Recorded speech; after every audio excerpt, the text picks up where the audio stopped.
Colorado showed they could beat up on Wyoming, but with their toughest stretch of the season coming up, they need to make a statement against BYU.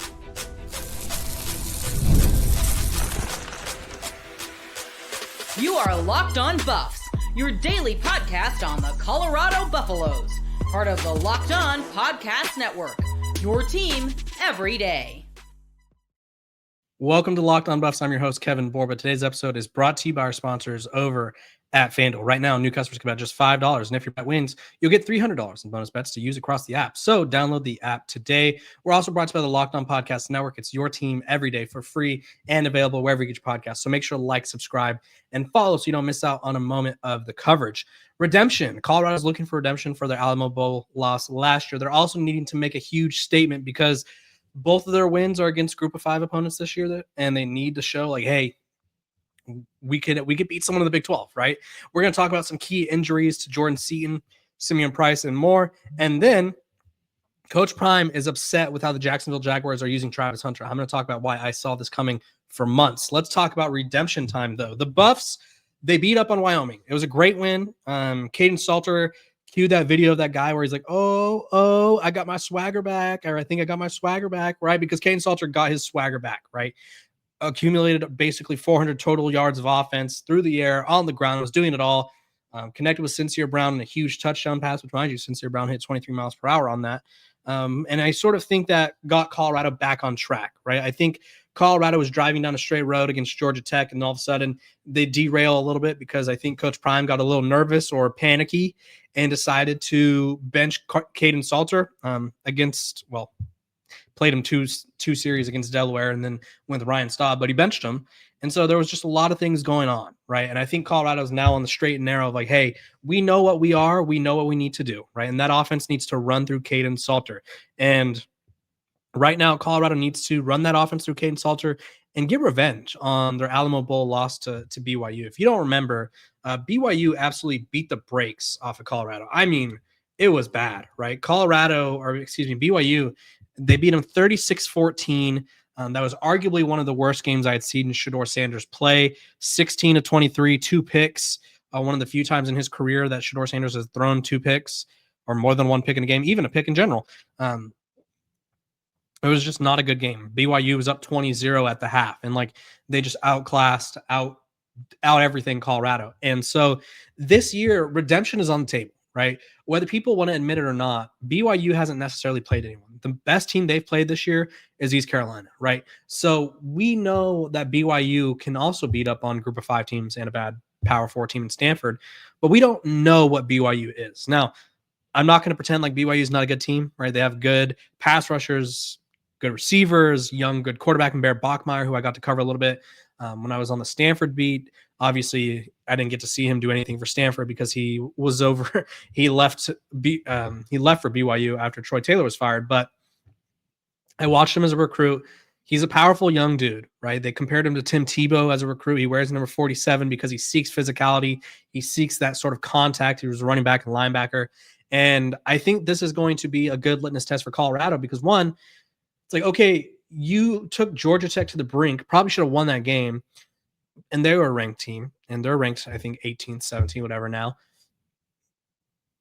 But fell off a little bit, and now you're playing a BYU team who's ranked 25th. And again, BYU hasn't impressed with their scheduling. I mean, they've handled business, right? They've only allowed, I think, 13 points all year. 16 points all year in 3 games. They won 69-0, 27-3, and then 34-13 this past week. And I think in a weird way, this BYU team is sort of like they need this Colorado game in a way to sort of show like, hey, we're not just a team that could beat up on lower tier Group of 5 and Power 4 teams. But Colorado, I mean, you have to make a statement here. You have to get this win, right? This win means a lot for Colorado because, one, I don't really know what Colorado is, and we're still figuring that out. Like, are they a team that's going to eventually make a Big 12 title push, or are they a team that's fighting for bowl contention? Right now, you have to fight for bowl contention before you can make a Big 12 title push. That's just the facts. And so Colorado's 4 wins away. You look at the bulk of their schedule. Colorado's next 3 games are against ranked opponents, right? They have number 25 BYU, number 24 TCU, and then number 14 Iowa State. Then they play Utah, who I think should be ranked but fell out of the rankings after their loss to Texas Tech. They're a solid team. Arizona is a team that keeps getting votes, and Arizona State is another good team. Kansas State's terrible. Who would have thought, right?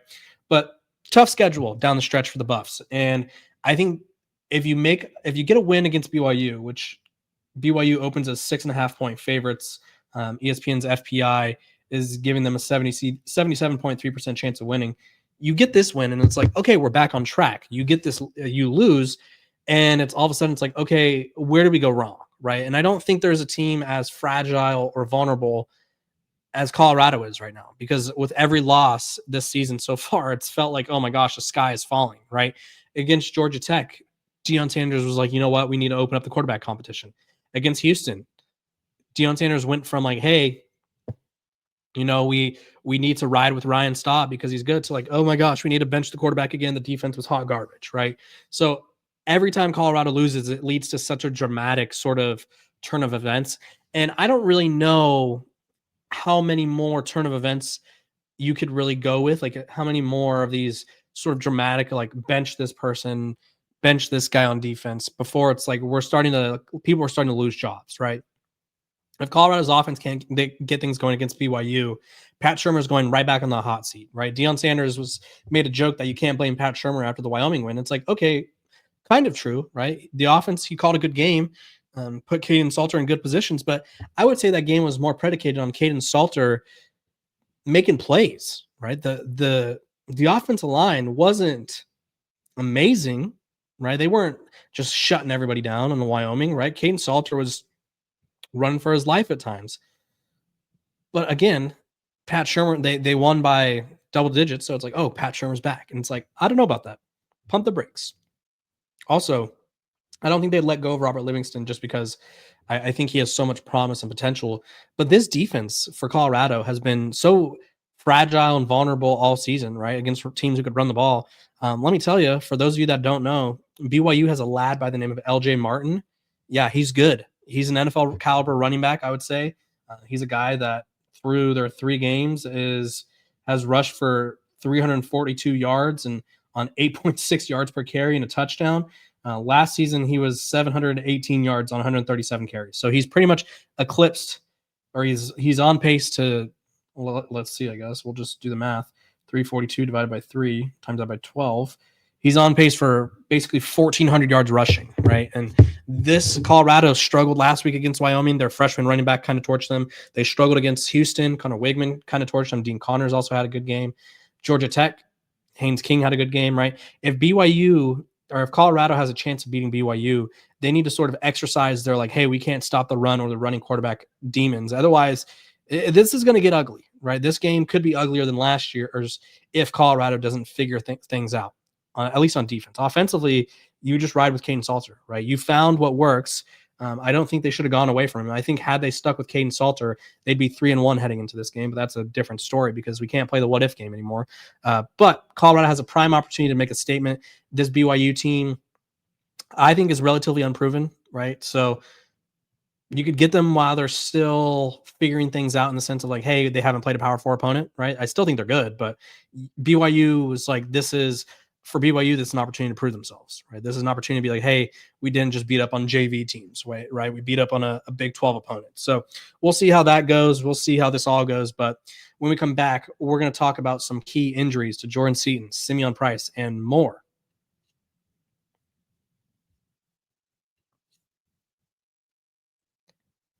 This episode of Locked On Buffs is brought to you by our sponsors over at The Game. Quick question for all you college football fans out there. If you could go back in time and sit front row at your school's biggest rivalry game, what hat would you be wearing? Yes, I said, what hat? For me, it would be The Game. These aren't just hats. They're the same vintage styles that fans wore back in the 80s and 90s. And guess what? They still go for the same price they did back then. When you use code Locked On, you will get a vintage hat for $16.99. Head to thegamecaps.com. That's thegamecaps.com. Grab your team's exclusive classic bar or retro circle design and use code Locked On for an exclusive discount because legends wear the game.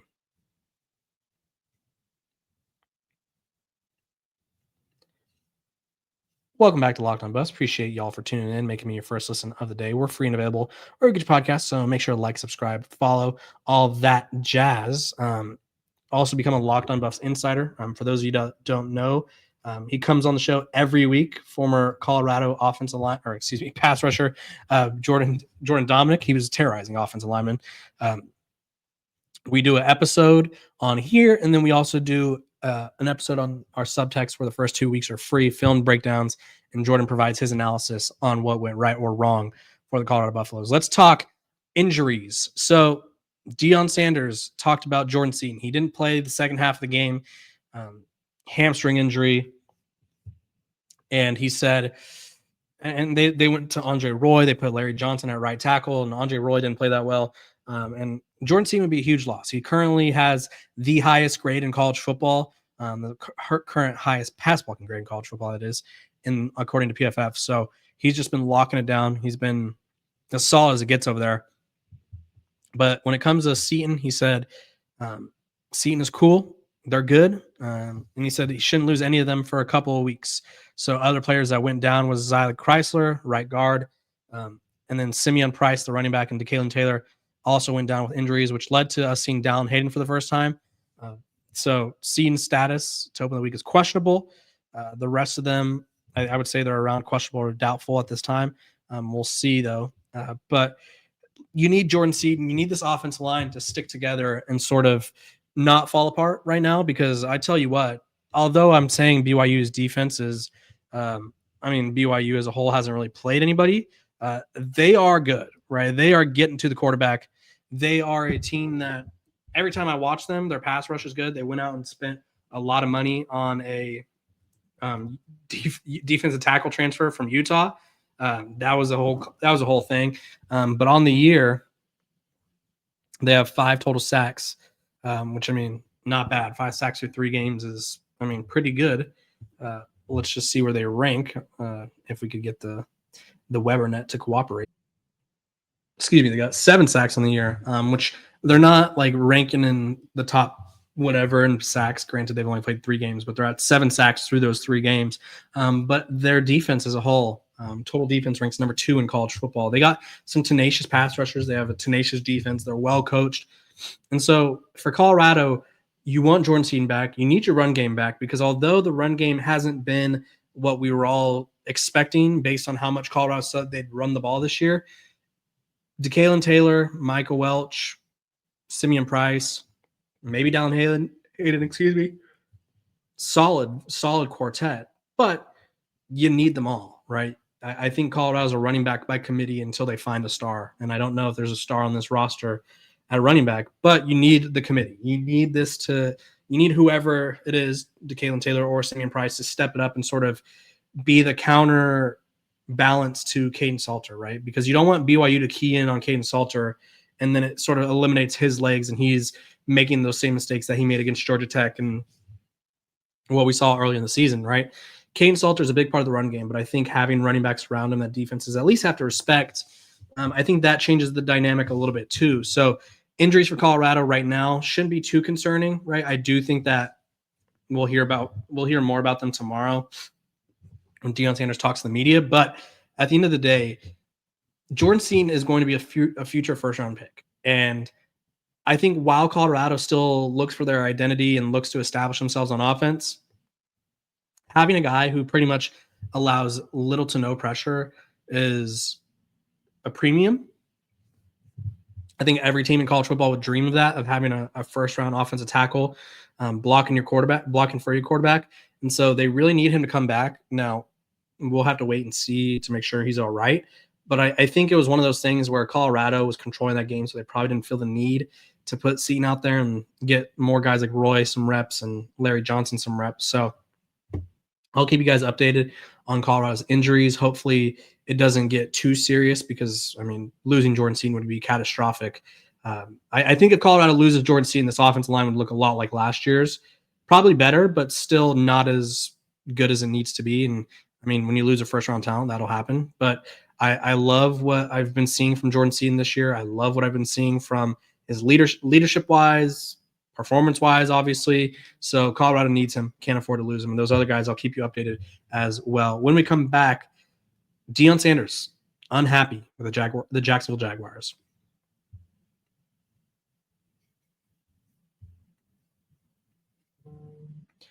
This episode of Locked On Buffs is brought to you by our sponsors over at FanDuel. Let's talk FanDuel. Sorry, as I get the little ad to pop up there. The NFL season's here, and FanDuel's making sure you're ready for kickoff with a can't-miss offer. Right now, new customers can bet just $5. If your bet wins, you'll get $300 bonus bets in bets to use across the app. So, are you ready to play? Download the FanDuel app today by visiting FanDuel.com to get started. That's FanDuel.com to place your first $5 bet.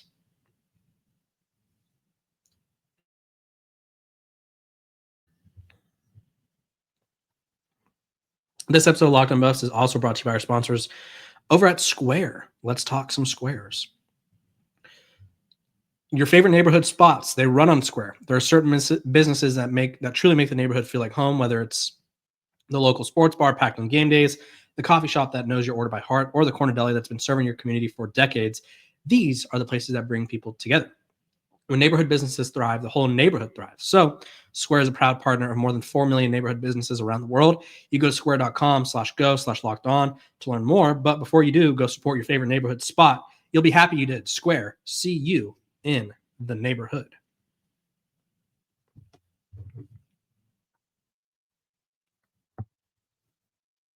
Welcome back to Locked On Buffs. Appreciate you guys for tuning in every single day, making me your first listen of the day. We're free and available wherever you get your podcast.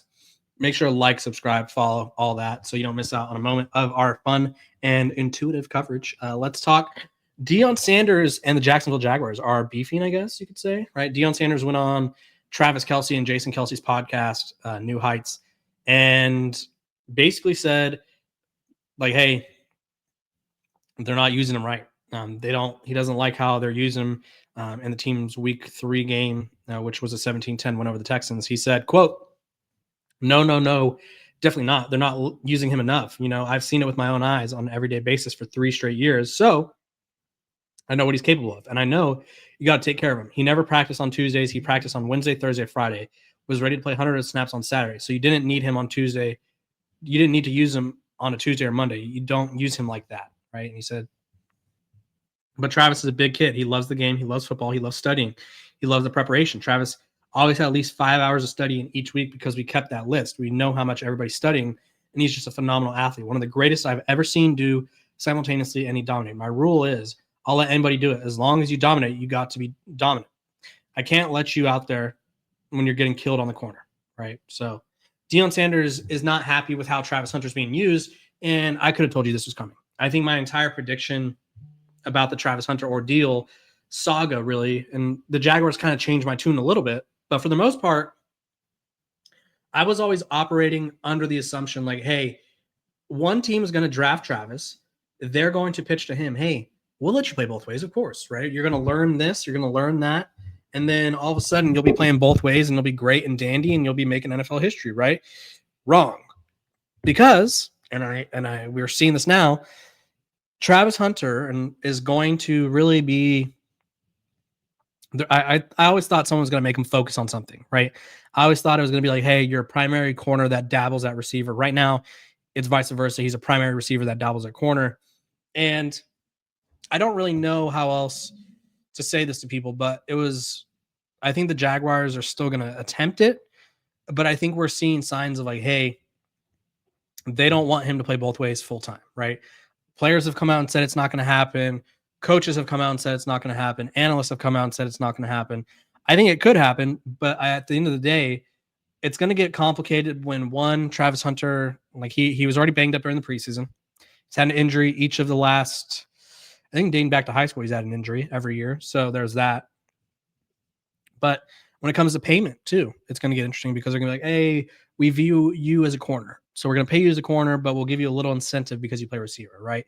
So I think the Jaguars, although they're showing a willingness to use Travis Hunter both ways, I don't think it's going to be full-time. I don't think it's going to be permanent because I don't know necessarily if they're getting if they're getting the impacts that they thought they would. And I think the problem is they're not really putting him in a position to make that impact. Like Deion Sanders left him on the field every single play of every single down, right? It doesn't get better than that. But when you really have to I guess, learn how to play defense at the NFL level, you have to learn an offensive system, you're going to be behind the eight ball. So for those that aren't happy with how Travis is being used, he's sort of behind the eight ball because he has to figure out how to do certain things, right? He's not just going to stroll in and be the best at whatever. So I really think that we'll see more Travis Hunter both ways throughout the year. But again, it wouldn't surprise me if they shift away from that. And I know that'll upset some people, but hey, that's sort of the vibe I've been getting. Like that's sort of been the talking point around Travis. So hopefully he proves everyone that's doubting him wrong. Hopefully he finds his niche and hopefully he finds the right snap count and the Jaguars figure out the best way to use him. But for right now, I wouldn't be shocked if his limited, I guess, production can continue to be attributed to him not really being integrated into both sides of the ball. And I think that'll eventually lead to the stopping or the ceasing of that experiment. So I appreciate you guys for tuning in to Locked On Buffs, making me your first listen of the day. We're free and available wherever you get your podcast. So make sure to like, subscribe, and follow, and I will see y'all tomorrow.